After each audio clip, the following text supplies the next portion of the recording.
রাসূলুল্লাহ সাল্লাল্লাহু আলাইহি ওয়াসাল্লাম বলেন, ওরা আমাকে ডাকতেছে যে মুহাম্মদ তাড়াতাড়ি চলো, আগে গেলে আগে বসা যাবে, জায়গা পাওয়া যাবে।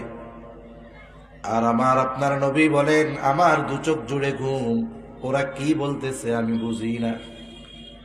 আমার এই অবস্থা দেখে ওরা আমাকে রেখে চলে গেল। ইতিমধ্যে আমি বাড়ির এক পাশে গিয়ে শুয়ে পড়লাম, ঘুমিয়ে গেলাম। সারা রাত ঘুমে কাটিয়ে দিলাম। শুধু তাই না, সকালবেলায়ও আমার ঘুম ভাঙে নাই। যখন সূর্যের আলো আমার মুখের উপরে পড়েছে, চোখের উপরে পড়েছে, আমার ঘুম ভেঙে গেল। আমি ঘুম থেকে উঠে দেখি কোথাও কেউ নাই। গত রাতে এই বাড়িতে কি হয়েছে এ ব্যাপারেও আমি কিছু বলতে পারি না। আল্লাহ রাব্বুল আলামিন কেন আমার আপনার নবীকে নবুয়তির আগে এইভাবে হেফাজত করেছেন? বলে, এর অন্যতম একটি কারণ হলো, যদি নবুয়তির আগে আমার আপনার নবী এমন কোন কাজ করতেন যেটা শরীয়তে ইসলামে নবুয়তির পরে হারাম করা হয়েছে, এই ধরনের কোন কাজ আমার আপনার নবী যদি নবুয়তির আগে করতেন, কাফেররা বলতো, ও মুহাম্মদ, একটা সময় তুমিও তো এই কাজগুলা করছো, এখন আমাদেরকে কেন মানা করো? তার মানে এই কথাটাও যেন কাফেররা আমার আপনার নবীজিকে না বলতে পারেন, এই জন্য বিশেষ ব্যবস্থাপনায় নবুয়তির আগে আমার আপনার নবীজির চরিত্রকে হেফাজত করেছেন কে? কাফেররা আমার আপনার নবীজিকে বারবার হত্যার অপচেষ্টা করেছে নবুয়তির পর, কিন্তু কখনো আমার আপনার নবীজির চরিত্রের ব্যাপারে অপবাদ দেওয়ার দুঃসাহস করতে পারে নাই। সাধারণত একটা মানুষ যখন মানুষের কাছে জনপ্রিয় হয়, লোকটা যদি সৎ হয়, ভালো চরিত্রবান হয়, জালেম যারা, ইসলাম বিদ্বেষী যারা, ওই মানুষগুলো ওই ব্যক্তির চরিত্রের উপরে আঘাত করে। কারণ একটা মানুষের ক্যারেক্টারগত দুর্বলতা যখন মানুষ জানতে পারে, বলে ওই মানুষের প্রতি অন্যান্য মানুষের শ্রদ্ধা, মহব্বত, ভালোবাসা কমে যায়। কথার কথা মনে করেন, আমারে আপনারা দাওয়াত দিয়ে আনছেন, এই জায়গায় আমি কথা বলতেছি। এখন আমার সব ভালো, কিন্তু কয়েকটা বিষয় খারাপ আছে। মনে করেন কথার কথা, একজন ভালো মানুষ, সব ভালো গুণ তার আছে, কিন্তু সে মাঝে মধ্যে মাইন্ডসেটটা মাইরা খায়, মাঝে মধ্যে মিথ্যা কথা বলে। বলেন তো, আপনি একজনকে খুব মোহাব্বত করেন, আপনি যদি তখন জানতে পারেন লোকটা মাঝে মধ্যে মিথ্যা কথাও বলে, অন্যের হক মাইরা খায়, বলেন তো যত ভালোবাসা থাক ওই ব্যক্তির প্রতি, তার এই চারিত্রিক খারাপ বিষয়টা জানার পরে তার প্রতি আর ভালোবাসা থাকবে? এজন্য ইসলাম বিদ্বেষীরা ভালো মানুষদেরকে মানুষের থেকে দূরে সরানোর জন্য তারা ভালো নেককার মানুষ যারা, এদের চরিত্রের উপরে আঘাত করে। এটার সিস্টেম গোটা পৃথিবীতেই আছে। কিন্তু কাফেররা আমার আপনার নবীর চরিত্রের ব্যাপারে অপবাদ দেওয়ার দুঃসাহস করতে পারে নাই।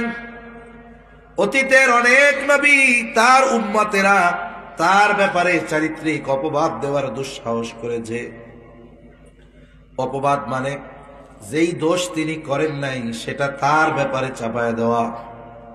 মুসা আলাইহিস সালাম জলিলুল কদর পয়গম্বর, মুসা আলাইহিস সালামকে অপবাদ দেওয়ার জন্য কারুন একজন দুশ্চরিত্রা নারীরে ভাড়া করছে। কিন্তু কাফেররা নবীকে হত্যার অপচেষ্টা করেছে ঠিক, কিন্তু আমার আপনার নবীজির চারিত্রিক ব্যাপারে অপবাদ দেওয়ার দুঃসাহস তারা কখনো করে নাই। নবীজি নামাজে সেজদায় উটের নাড়ি ভুড়ি এনে চাপিয়ে দিয়েছে যাতে করে আমার আপনার নবী মারা যায়। নবীজি পেছন দিক দিয়া নবীজির গলার সাথে কাপড় পেঁচায় ধরছে যাতে শ্বাস রুদ্ধ হয়ে মারা যায়। আবার প্রত্যেক গোত্র থেকে একজন যুবক নির্বাচিত করেছে যাতে তারা একত্রে নবীজির উপরে হামলা করে নবীজিকে মেরে ফেলতে পারে। এই ধরনের হত্যার অপচেষ্টা বারবার করেছে, কিন্তু নবীজির ব্যাপারে কখনো চারিত্রিক বিষয়ে কোনো অপবাদ দেওয়ার দুঃসাহস করতে পারে নাই। বরং নবুয়তির বহু আগে এই কাফেররাই আমার আপনার নবীজির উপাধি দিয়েছে as-সাদিক আল আমিন। আমার আপনার বিশ্বস্ত সত্যবাদী এই উপাধি নবুয়াতির বহু আগে আমার আপনার নবীকে কাফেররা দিয়েছে। তারা জানে যে এই ব্যক্তি কেমন চরিত্রের অধিকারী। রাসূল আকরাম সাল্লাল্লাহু আলাইহি ওয়াসাল্লাম নবুয়তির পর গোপনে 3 বছর দাওয়াত দিয়েছেন। 3 বছর পর আল্লাহ তাআলার আদেশ, এখন আর গোপনে দাওয়াত দেওয়া চলবে না, প্রকাশ্যে দাওয়াত দেওয়া শুরু করেন। নবীজি একত্রে সবার কাছে দাওয়াত পৌঁছানোর জন্য নবীজি চিন্তা করলেন কি করা যায়। মক্কা একটা পাহাড় আছে, পাহাড়ের নাম হলো আবু কুবাইস পাহাড়। বলে এই পাহাড়ের খুব তাৎপর্য ছিল মক্কাবাসীর কাছে। এই পাহাড়ের উপরে উঠে কোনো ব্যক্তি, হোক সে আরবি, হোক সে অনারবি, হোক সে ধনী, হোক বা গরিব, হোক কালো কিবা সুন্দর, যে কোনো ব্যক্তি যদি মুসিবতে পড়ে, বিপদে পড়ে মক্কাবাসীকে সাহায্যের জন্য আবেদন করত, মক্কাবাসী দেখতো না ব্যক্তিকে, বরং ওই পাহাড়ের সম্মানের দিকে খেয়াল করে তারা দলে দলে ওই ব্যক্তিকে সাহায্য করার জন্য ছুটে আসত, দলে দলে চলে আসত। নবীজি এই পাহাড়ের উপরে উঠলেন। আরেক বর্ণনায় আসছে নবীজি উঠলেন সাফা পাহাড়ের উপর। যদিও শব্দের ভিন্নতা, কিন্তু এখানে কোনো মুখালাফাত নাই। কেন? বলে আবু কুবাইস পাহাড়টা, এই সাফা পাহাড়টা, এটা আবু কুবাইস পাহাড়েরই একটা অংশ। মনে করেন ঢাকা থেকে যদি আমার একজন ফোন দেয়, ফোন দিয়া বলতেছে হুজুর কোথায় আছেন? আমি বললাম আসি সিলেট। কথা ঠিক না বেঠিক? ঠিক। আরেকজন ফোন দিছে, আছেন কোথায়? এখন আমি বললাম আসি বিশ্বনাথ। কথা ঠিক না বেঠিক? কথা তো দুই রকম। একজনরে কইছি সিলেট, আর একজনরে কইলাম বিশ্বনাথ। ঠিক থাকে কেমনে? বলে বিশ্বনাথ সিলেট জেলার একটা অংশ, সাফা পাহাড় আবু কুবাইস পাহাড়ের একটা অংশ। এজন্য সাফা পাহাড় থাক আর আবু কুবাইস পাহাড় থাক, মূল বিষয়টার মধ্যে কোনো মুখালাফাত নাই। এটা এক কথাই। নবীজি সাল্লাল্লাহু আলাইহি ওয়াসাল্লাম আবু কুবাইস পাহাড় তথা সাফা পাহাড়ের উপরে দাঁড়ায় গেলেন। যেখানে একজন অপরিচিত ব্যক্তি যদি এই পাহাড়ের উপরে উঠে মানুষদেরকে আহ্বান করে, সবাই ছুটে আসে। আজকে এই পাহাড়ের উপরে উঠছে আল আমিন, ডাক দিল মক্কাবাসীকে।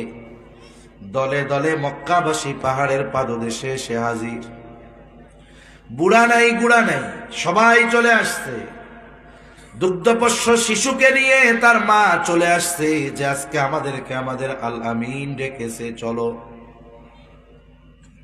এইবার মক্কাবাসী জিজ্ঞাসা করে, মুহাম্মদ কেন তুমি আমাদেরকে এখানে ডাকছো, জমা করেছো?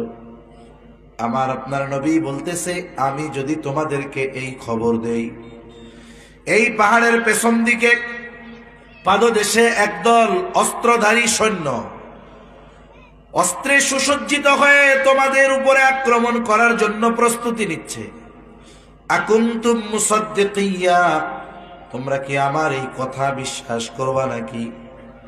নবীজি প্রশ্ন ছুড়ে দিলেন উপস্থিত মক্কাবাসীকে। সকলে সমস্বরে জবাব দিয়ে বলে, মুহাম্মদ কেন নয়, অবশ্যই তোমার কথা বিশ্বাস করব, কারণ ইতিপূর্বে আমরা তোমাকে সত্যবাদী পেয়েছি, আমরা তোমাকে কখনো মিথ্যাবাদী পাই না। তার মানে তারা বলতেছে যে এই যে 43তম বছরে গোটা হায়াতের অতীতের অংশে আমরা তোমাকে কখনো মিথ্যাবাদী পাই না। তুমি সব সময় তো সত্য কথাই বলছো, আজকে মিথ্যা কথা বলবা? একটা জিনিস চিন্তা করেন, আমি আপনাদের বললাম যে আমাদের নবী গোটা হায়াতে একটা মিথ্যা কথাও বলেন নাই। আমি বললাম, আপনারা শুনলেন, আমার বলতেও কষ্ট হয় নাই, শুনতেও কষ্ট হয় নাই। কিন্তু আমাদের সমাজে হাজারো নামাজি আছে, দৈনিক 100 মিথ্যা কথা না কইলে তার পেটের ব্যথা জমে না, আছে না নাই? মিথ্যাকে তো অনেকে শৈল্পিক রূপ দিয়া দিছে, মিথ্যা না কইলে ভালোই লাগে না, সত্যটাও বলতে পারে না। আমার আপনার নবী এই প্রশ্নের জবাবে কাফেররা বলতেছে, তুমি আমাদেরকে, আমরা তোমাকে কখনো মিথ্যাবাদী পাই নাই, তুমি সব সময় সত্যই বলেছ। একটা মানুষের চারিত্রিক সৌন্দর্যের সবচাইতে বড় দিকটা হলো সত্যবাদিতা। এই জন্য আল্লাহ তাআলা যখন মুত্তাকীদেরকে, ঈমানদারদেরকে মুত্তাকী হওয়ার কথা আদেশ দিয়েছেন, তখন আল্লাহ তাআলা বলেন, ইয়া আইয়ুহাল্লাযীনা আমানুত্তাকুল্লাহ ওয়া কুনু মা'আস সাদিকিন। আল্লাহ তাআলা বলেন, হে ঈমানদারেরা মুত্তাকী হও। আমরা জিজ্ঞাসা করলাম কেমনে হব আল্লাহ? আল্লাহ তাআলা বলেন, ওয়া কুনু মা'আস সাদিকিন, সত্যবাদীদের সঙ্গী হয়ে যাও। আল্লাহ তাআলা এই জায়গা আবেদিন বলেন নাই, যাকিরিন বলেন নাই, শাকিরিনও বলেন নাই। আল্লাহ তাআলা সাদিকিন কেন বলেছে? বলে একটা মানুষ যদি পরিপূর্ণ সত্যবাদিতার গুণে গুণান্বিত হতে পারে, বলে তার মধ্যে বাকি সব ভালো গুণগুলো পাওয়া যায়। আর আমার আপনার নবীজি সত্যবাদিতার ব্যাপারে সর্বোচ্চ অবস্থানে ছিলেন। গোটা হায়াতে একটা ঘুরাইয়া কথাও আমার আপনার নবীজি বলেননি। একটা তো সরাসরি মিথ্যা বলা, আর একটা হলো ঘুরাইয়া ফিরাইয়া বলা। আমার আপনার নবী ঘুরাইয়া ফিরাও কখনো বলেননি। তাহলে কাফেররা নবীজিকে বারবার হত্যার অপচেষ্টা করেছে, কিন্তু অপবাদ দেওয়ার দুঃসাহস করতে পারে নাই। আমার আপনার নবীজির সত্যবাদিতার ব্যাপারে সত্যায়ন তারা করেছে বারবার বারবার। এইবার নবীজি যখন প্রকাশ্যে দাওয়াত দেওয়া শুরু করলেন, কাফেররাও নবীজির বিরোধিতা শুরু করে দিল। কাফেরদের মাথায় নতুন চিন্তা, আরে মুহাম্মদ তো নতুন এক ধর্ম নিয়ে আসছে, এখন তো এই ধর্মের কথা শুধু মক্কার মানুষেরা জানে, সামনে তো হজের মৌসুম। ওই জাহেলিয়াতের সময়ও পৃথিবীর বিভিন্ন প্রান্ত থেকে মানুষ বাইতুল্লাহ জিয়ারতের জন্য আসতো। ওই সময়ও হজ হইত। প্রতি বছর পৃথিবীর আনাজ কানাজ থেকে লক্ষ লক্ষ মানুষ যাইত বাইতুল্লাহ। কাফেররা চিন্তা করতেছে, ওই হজের মৌসুমে পৃথিবীর বিভিন্ন প্রান্ত থেকে যখন মানুষেরা আসবে, মুহাম্মদ যদি তাদেরকে তার নতুন ধর্মের দাওয়াত দিয়া তার দলে ভিড়ায় নেয়, তাইলে তো সময়ের সাথে সাথে তার দল ভারী হতে থাকবে। কি করা যায়? বলে এই মানুষগুলোকে মুহাম্মাদের ব্যাপারে সতর্ক করতে হবে, যাতে ওই মানুষগুলো মুহাম্মাদের কাছে না যায়, তার কোনো কথা বিশ্বাস যেন না করে। হজের সময় আসছে, পৃথিবীর বিভিন্ন দিক থেকে লোক আসবে না? নবীজি কি করবে? তাদের কাছে তো দাওয়াত দিবে, এটা তো স্বাভাবিক বিষয়। এখন এই মানুষগুলো যেন আমার আপনার নবীর কথা বিশ্বাস না করে, এজন্য কি করা যায়? কাফেররা নবীর চারিত্রিক ব্যাপারে তো অপবাদ দেওয়ার দুঃসাহস করে নাই। কাফেররা মানুষদেরকে নবীর থেকে ঠেকানোর জন্য আমার আপনার নবীর ব্যাপারে 4টা শব্দ ব্যবহার করতেন। কয়টা শব্দ ব্যবহার করত? 4টা শব্দ। কোরআনুল কারীমে এই 4 শব্দের কথাই আল্লাহ তাআলা উল্লেখ করছেন। ওটা আবার বিস্তারিত বলতে গেলে আমার আলোচনা অন্যদিকে চলে যাবে। ওরা চিন্তা করছে মক্কা প্রবেশের যতগুলো রাস্তা আছে, এখনো মক্কায় প্রবেশের মূল বাইতুল্লাহ যদি কেউ আসতে চায়, 4 দিক দিয়েই রাস্তা। পশ্চিম দিক দিয়ে আছে ওই জেদ্দা থেকে ওই দিকে, দক্ষিণ দিকে বলে মেসফালা ওই দিক দিয়া, পূর্ব দিক থেকে ওই যে মিনার ওই দিক থেকে আসে একটা, আর একটা আছে উত্তর পাশে জিন মসজিদ বলে ওই অঞ্চল দিয়ে। এখন তো খুব সুব্যবস্থা, ওই সময় তো পাহাড় দ্বারা বেষ্টিত ছিল, নির্দিষ্ট রাস্তা ছাড়া মক্কায় ঢোকা যাইত না। তা ওরা চিন্তা করছে মক্কায় প্রবেশের এই 4 রাস্তার মুখে, একেবারে মুখে তারা সুন্দর মতো প্রতিনিধি নিযুক্ত করে দিবে।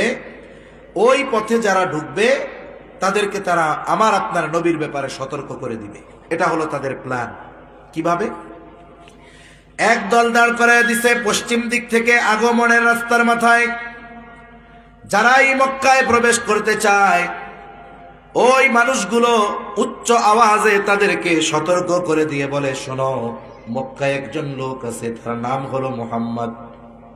খবরদার, সে কিন্তু একজন পাগল, তোমরা তার ধারের কাছে কেউ যাবা না। দক্ষিণ দিকে আর একদল দাঁড় করায় দিছে। ওই রাস্তা দিয়ে যারা মক্কায় প্রবেশ করতে চায়, একেবারে শহরের মুখে তারা দাঁড়ায় ঘোষণা করে দেয়, শোনো, মক্কায় একজন লোক আছে, তার নাম হলো মুহাম্মদ। খবরদার, সে কিন্তু একজন গণক, তোমরা তার ধারের কাছে যাবা না, তার কথাও বিশ্বাস করবা না। উত্তর দিকে আর এক গ্রুপ দাঁড় করায় দিছে একেবারে মক্কায় প্রবেশের রাস্তার মুখে। ওই পথে যারাই আসে সবাইকে সতর্ক করে দিয়ে বলে, শোনো, মক্কায় একজন মানুষ আছে, তার নাম হলো মুহাম্মদ। সে কিন্তু একজন কবি, তোমরা তার কাছে যাবা না, কথাও বিশ্বাস করবা না। পূর্ব দিকে দিয়ে প্রবেশের রাস্তার মুখে আর একদল দাঁড় করায় দিছে। ওই পথে যারা আসে তারা সকলকে সতর্ক করে দিয়ে বলে, শোনো, মক্কায় একজন লোক আছে, তার নাম হলো মুহাম্মদ। সে কিন্তু একজন জাদুকর, তোমরা তার কাছে যাবা না, তার কথাও তোমরা বিশ্বাস করবা না। আল্লাহ তাআলার সিস্টেম বড় কঠিন সিস্টেম। আল্লাহ তাআলা অনেক সময় কাফেরদের দিয়া দ্বীনের এমন কাজ করায় যা আমরা সবাই মিলে করতে পারবো না। আল্লাহ তাআলা এই জায়গায় কি করছেন বলেন তো? এই যে আমার আপনার নবীর নবুয়তির কথা, আমার আপনার নবীর নাম পৃথিবীর আনাচে কানাচে যেই মানুষগুলো ছিল, এরা কি কেউ জানতো? কথা বুঝেন নাই মনে হয়। এরা কেউ জানতো মক্কায় যে মুহাম্মদ নামে একজন ব্যক্তি আছে? এটা কি ওই মানুষেরা জানতো? আমার আপনার নবীকে কি কেউ চিনতো?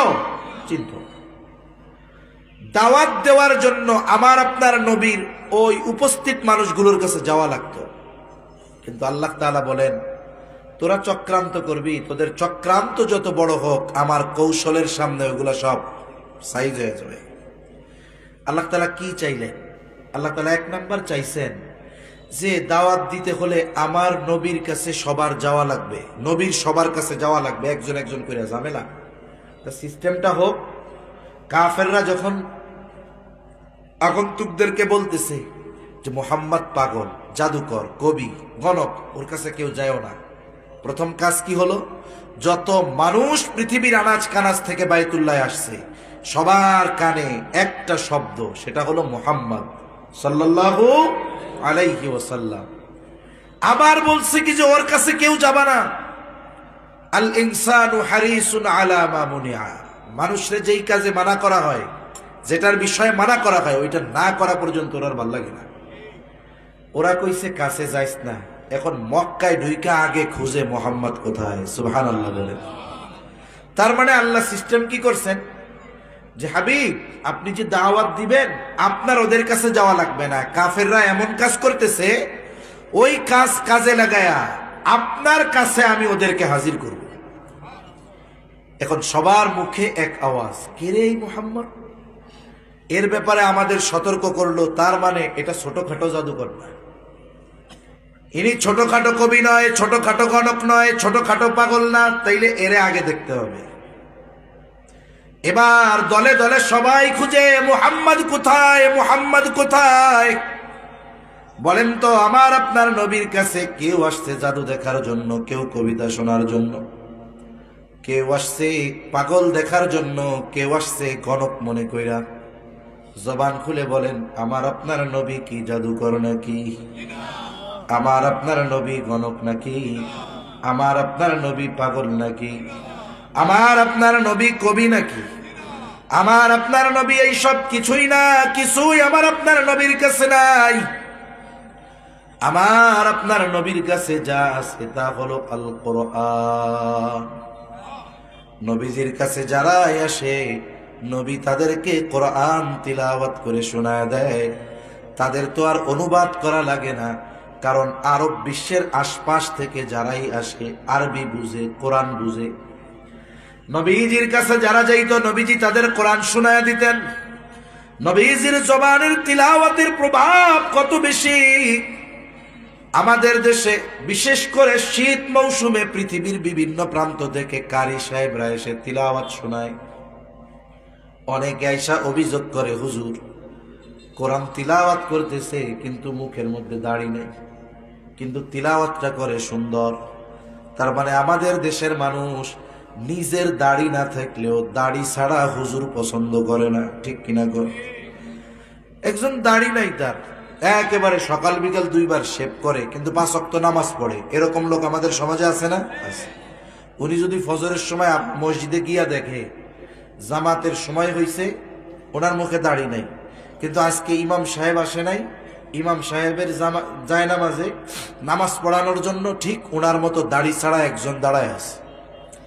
এখন উনি জিজ্ঞাসা করে, মিয়া আপনি কে? বলে, ইমাম সাহেব তো আজকে আসবে না, আজকে নামাজ আমি পড়াবো। বলেন তো, এই দাড়ি ছাড়া ইমাম যদি নামাজের ইমামতি করতে চায়, মুসল্লি লাঠি একটা নিয়ে পিটানি দিয়ে কিন্তু বাইরে বেড়া দাড়ি না ইমামতি করতে এসেছ, তাই না? অথচ নিজের মুখে দাড়ি নেই, কিন্তু দাড়ি ছাড়া হুজুর, আলেম, হাফেজ, কারি, এটা আমাদের দেশের মানুষ পছন্দ করে না। এটার দ্বারা একটা বিষয় বোঝা যায় যে নিজের দাড়ি না থাকলেও সে দাড়ি আর দাড়িওয়ালাদের সম্মান করে, মহব্বত করে, ঠিক কিনা বলেন? সেটা আমরা দোয়া করিও, যাদের দাড়ি নাই আল্লাহ তাদের রাখার তৌফিক দান করেন, বলি আমিন। এখন যদিও বলে হুজুর কারি সাহেবের দাড়ি নাই, কিন্তু এরপরে কি বলে? বলে তিলাওয়াত যা করছে হুজুর, মনে হয় কলিজাটা ছিঁড়া নিয়ে গেল, ঠিক কিনা বলেন? কারি সাহেব যখন তিলাওয়াত করে প্রথমে ঠান্ডা ঠান্ডা পড়ে, এরপরে যখন এক টানে কানে হাত দিয়া তিলাওয়াত শুরু করে দেয়, কারি সাহেবের তিলাওয়াত যত দীর্ঘ হয়, উপস্থিত শ্রোতাদের অন্তরে কেমন যেন ঢেউ শুরু হয়ে যায়, এক ধরনের আবেগ দিলের মধ্যে কাজ করে। কারি সাহেব যখন লম্বা টানে তিলাওয়াতটা শেষ করে, কারো কিছুই বলা লাগে না, উপস্থিত জনতা এই তিলাওয়াতের প্রভাবে সমস্বরে উচ্চ আওয়াজে বলে উঠে আল্লাহু আকবার। বলে কি বলে না? বলে। কারি সাহেবরা যখন কানে হাত দিয়ে টান দেয় একটু জোশ নিয়ে, এমনিই কয় আল্লাহু আকবার, ঠিক কিনা বলে? এটা কিসের পাওয়ার? কোরআনুল কারীমের পাওয়ার। পড়তেছে কে? বলে 1500 বছর পর দাড়ি ছাড়া একজন কারি। 1500 বছর পরে এমন একজন ব্যক্তির তিলাওয়াতের প্রভাব যদি এমন হয়, বলেন তো স্বয়ং যার উপরে আল্লাহ কোরআন নাজিল করেছেন তিনি যখন তিলাওয়াত করতেন, আর তার ওই পবিত্র জবানের তিলাওয়াত যারা শুনত, তাদের অন্তরের মধ্যে কেমন প্রভাব বিস্তার করত। আসতো জাদু দেখার জন্য, কবিতা শোনার জন্য, পাগল দেখার জন্য, গণক দেখার জন্য, নবী শোনায়া দিতেন কোরআন। দেখা যাইতো নবীজির পবিত্র জবানে কোরআনের তিলাওয়াত শুনে ওই মানুষগুলোর অন্তরে ঈমানের নূর প্রজ্বলিত হয়ে যাইত। তাহলে যে কথার থেকে অনেক কথা বললাম যে আমার আপনার নবীজির চরিত্র হলো এমন চরিত্র, এমন মহান চরিত্র, নবীজির কাট্টা দুশ্মন কাফেররাও আমার আপনার নবীর চারিত্রিক ব্যাপারে অপবাদ দেওয়ার দুঃসাহস করতে পারে নাই।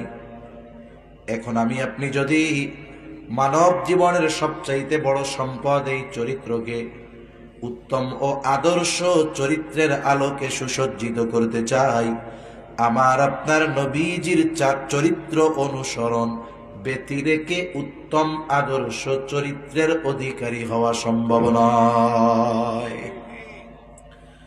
অনেক কথা নবীজির ব্যাপারে তো বলা যাবে, কিন্তু কেন নবীজি সাল্লাল্লাহু আলাইহি ওয়াসাল্লামের চরিত্র সার্বজনীন, যেই অনুসরণ করবে সেই সফল?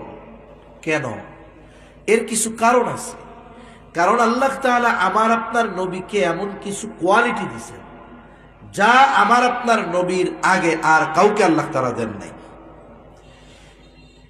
আমার আপনার নবীকে এমন কিছু বিষয় আল্লাহ দিয়েছেন যা আমার আপনার নবীর আগে কাউকে দেন নাই। এই কোয়ালিটি গুলো কি?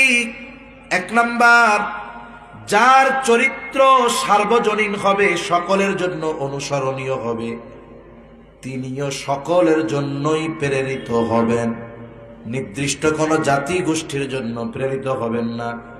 আমার আপনার নবীর আগে যত নবী দুনিয়ায় এসেছে, কেউ হয়তো বংশভিত্তিক নবী, কেউ গোত্রভিত্তিক নবী, কেউ এলাকা ভিত্তিক নবী, কেউ কোনো বংশের জন্য নবী, কিন্তু আমার আপনার নবী এমন নবী না। কোরআনুল কারীমের মধ্যে কয়েকজন নবীর কথা জানা যায়, যেমন আল্লাহ তাআলা বলেন ওয়া ইলা আদিন আখাহুম হুদা, হুদ আলাইহিস সালামকে আল্লাহ তাআলা আদ গোত্রের জন্য নবী হিসাবে পাঠিয়েছিলেন। ওয়া ইলা সামুদা আখাহুম সালিহা, সামুদ গোত্রের জন্য তাদের ভাই সালেহ আলাইহিস সালামকে আল্লাহ নবী হিসাবে প্রেরণ করেছেন। ওয়া ইলা মাদিয়ানা আখাহুম শুআইবা, আল্লাহ তাআলা শুআইব আলাইহিস সালামকে মাদিয়ানবাসীর জন্য নবী হিসাবে পাঠিয়েছেন। জলিলুল কদর পয়গম্বর মুসা আলাইহিস সালাম, ইনি বনি ইসরাইলের নবী। আবার ইহুদিরা দাবি করে যে উনি শুধুমাত্র ইহুদিদের নবী। ঈসা আলাইহিস সালাম বনি ইসরাইলের নবী। খ্রিস্টানেরা দাবি করে যে তিনি শুধু তাদের নবী। আদম আলাইহিস সালাম বলে মানব কুলের পিতা, কিন্তু সব মানবের নবী না।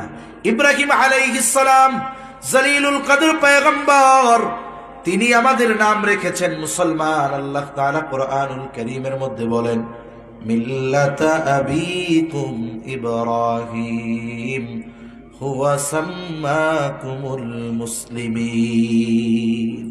মুসলিম মিল্লাতের পিতা ইব্রাহিম আলাইহিস সালাম, আর তিনি আমাদের নাম রেখেছেন মুসলমান। তিনি সব মুসলমানের পিতা, তবে সব মুসলমানের জন্য নবী নয়।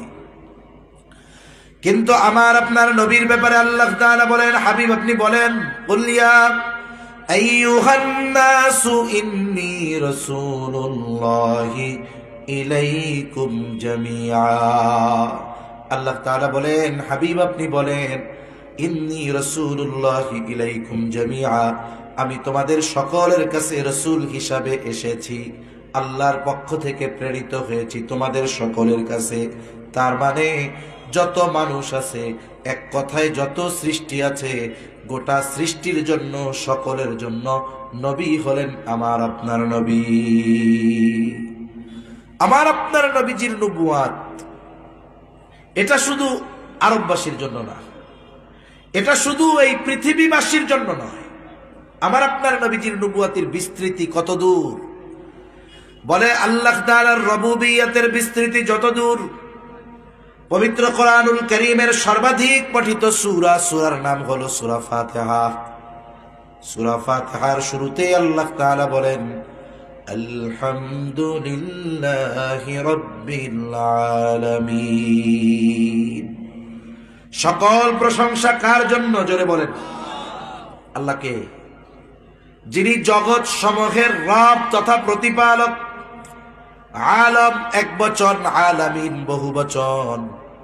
তার মানে আলম তথা এই জগৎ পৃথিবী একটা নয়, বরং অগণিত জগতের প্রতিপালক যিনি, তিনি কে?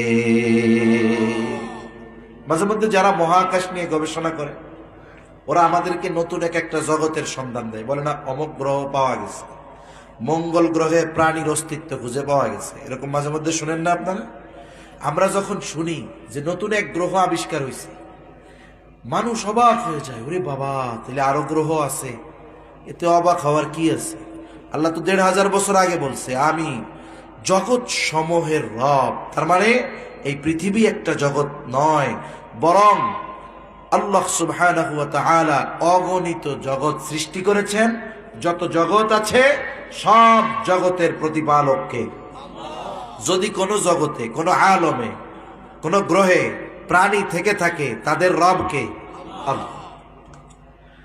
তাহলে জগৎ সমূহের প্রতিপালক আল্লাহ। আমার আপনার নবীর ব্যাপারে আল্লাহ তাআলা বলেন ওয়ামা আরসালনাকা ইল্লা রাহমাতাল লিল আলামিন।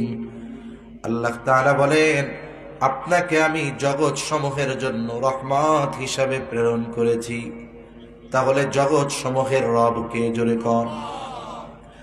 জগৎ সমূহের রব হলেন আল্লাহ। আর যত জগৎ আছে সব জগতের রহমত হলেন মুহাম্মাদুর রাসূলুল্লাহ সাল্লাল্লাহু আলাইহি ওয়াসাল্লাম। এই জন্য নবী যেই জায়গার রহমত, বলে ওই জায়গায় পৌঁছায়া গেছে নবীজির নবুয়ত।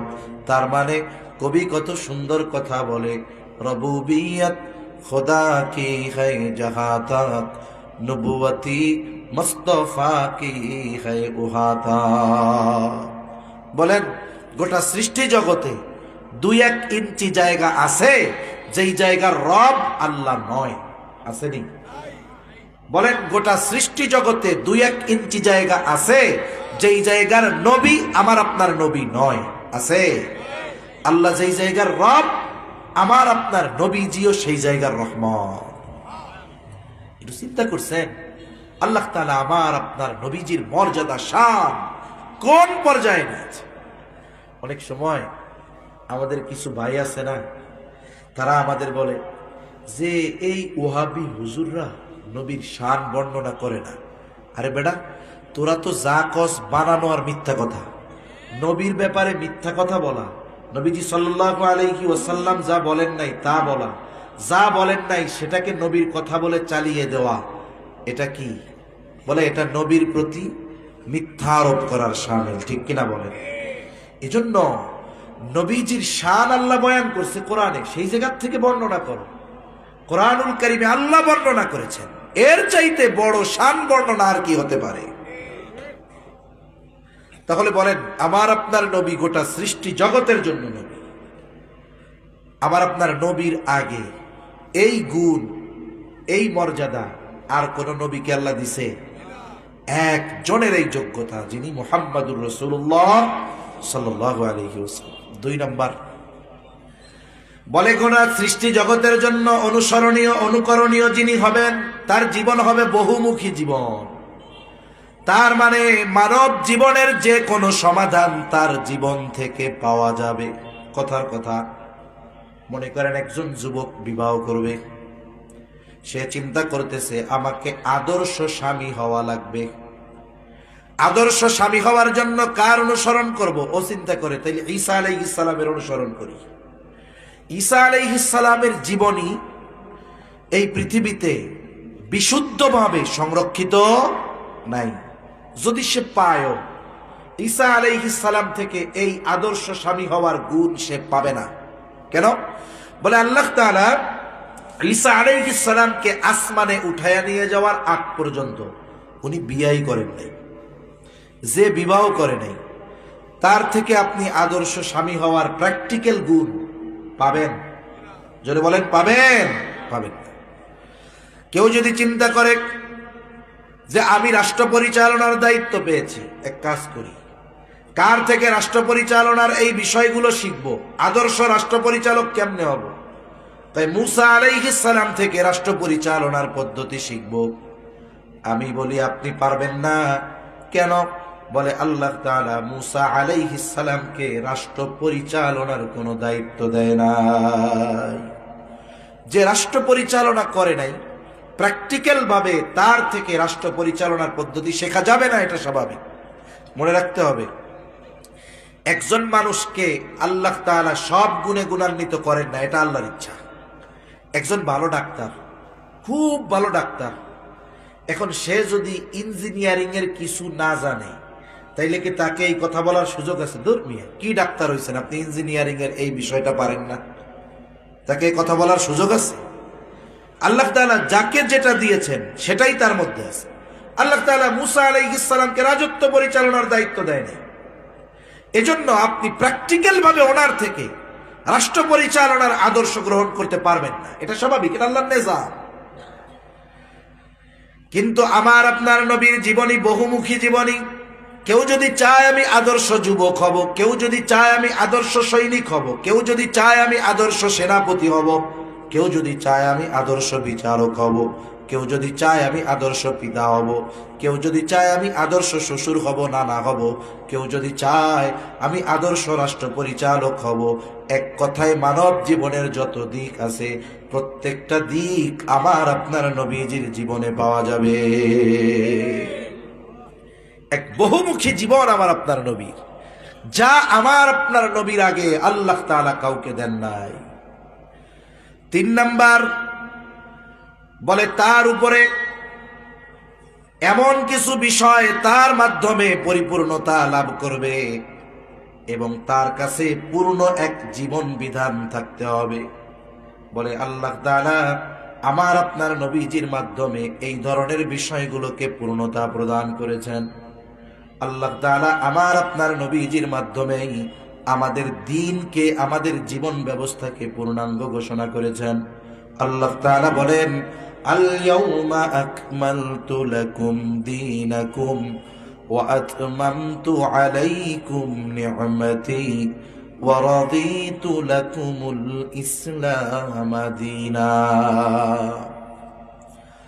আল্লাহ রাব্বুল আলামিন বলেন, আজকে আমি তোমাদের জন্য তোমাদের দ্বীন তথা জীবন ব্যবস্থাকে আমি পূর্ণ করে দিলাম। তাহলে আমাদের যেই দ্বীন এটা পরিপূর্ণ, ইসলাম হলো পূর্ণাঙ্গ এক জীবন ব্যবস্থা। আল্লাহ তাআলা এরপর বলেন, ওয়া আতমামতু আলাইকুম নি'মাতি, তোমাদের জন্য আমার নিয়ামত সমূহ আমি পূর্ণ করে দিলাম। ওয়া রাদিতু লাকুমুল ইসলাম দীনা, এবং তোমাদের জন্য ইসলামকে দ্বীন তথা জীবন ব্যবস্থা হিসাবে আমি মনোনয়ন করলাম। তার মানে আল্লাহ তাআলার নিকট একমাত্র মনোনীত গ্রহণযোগ্য জীবন ব্যবস্থার নাম হলো ইসলাম। কি জোরে বলেন?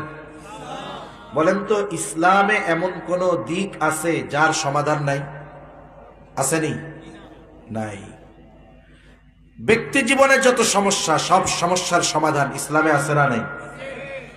সেজন্য ইসলামে রাজনীতির সমস্যা আছে, অর্থনীতির সমস্যার সমাধান আছে, পৌরনীতির সমস্যার সমাধান আছে, পারিবারিক সমস্যার সমাধান আছে। ইসলাম হলো কমপ্লিট কোড অফ লাইফ। একজন মানুষ পরিপূর্ণ ইসলাম মানতে পারে না, এটা তার ব্যর্থতা, দুর্বলতা। কিন্তু ইসলামে ওই জিনিস নাই, এটা বলার দ্বারা অনেক মানুষ তাদের ঈমানকে হারায়। আমাদের দেশে যারা সেকুলার মার্কা রাজনীতি করে, একজন খুব ভদ্র মানুষ, তিনি বলতেছে কোরআনে রাজনীতি নাই।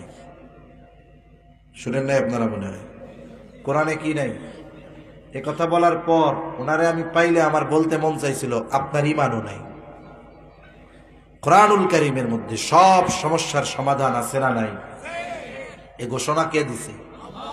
জীবন ব্যবস্থা মানে কি? শুধু নামাজ, রোজা, হজ, যাকাত? আপনি কেমনে উপার্জন করবেন, কোনটা উপার্জন করবেন, কোনটা খাইতে পারবেন, ধরতে পারবেন, কিভাবে দেশ চালাবেন, পরিবার চালাবেন, সমাজ চালাবেন, কিভাবে ব্যবসা করবেন, সব কিছুর সমাধান ইসলামে আছে না নাই?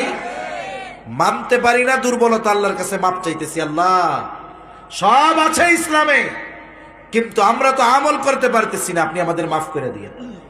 আরে এর কারণে শাস্তি দিলেও অনন্তকাল জাহান্নাম থেকে বাঁচা যাবে। কিন্তু কেউ যদি কোরআনে রাজনীতি নাই, কোরআনে অর্থনীতি নাই, কোরআনের এই বিষয়গুলোকে যদি অস্বীকার করে 5 ওয়াক্ত নামাজ আর তাহাজ্জুদ পড়ে, আমি বললাম তোমার ঈমানও নাই, জান্নাতও নাই। ঠিক কিনা বলেন?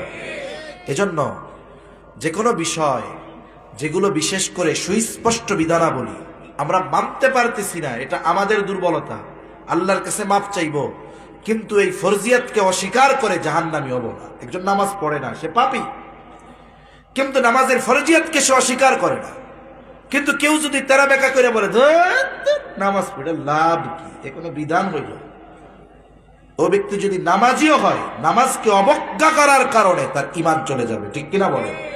এজন্য মনে রাখতে হবে, ইসলামী শাসন ব্যবস্থা আমরা পরিচালিত করতে পারতেছি না, প্রতিষ্ঠা করতে পারতেছি না, এটা আমাদের দুর্বলতা। আল্লাহর কাছে মাপ চাই, কিন্তু অস্বীকার করার কোনো সুযোগ আছে? আমাদের জীবন ব্যবস্থা পূর্ণাঙ্গ এক জীবন ব্যবস্থা। আমার আপনার নবীর আগে দ্বীন পরিপূর্ণতার ঘোষণা আর কোন নবীর কাছে আল্লাহ দেন নাই। দ্বীন পরিপূর্ণতার ঘোষণার সাথে সাথে আল্লাহ তাআলা নেয়ামতের পূর্ণতার ঘোষণা দিয়েছেন। বুজুর্গানে দ্বীন বলেন, এই জায়গায় খুবই গুরুত্বপূর্ণ একটি বিষয় রয়েছে।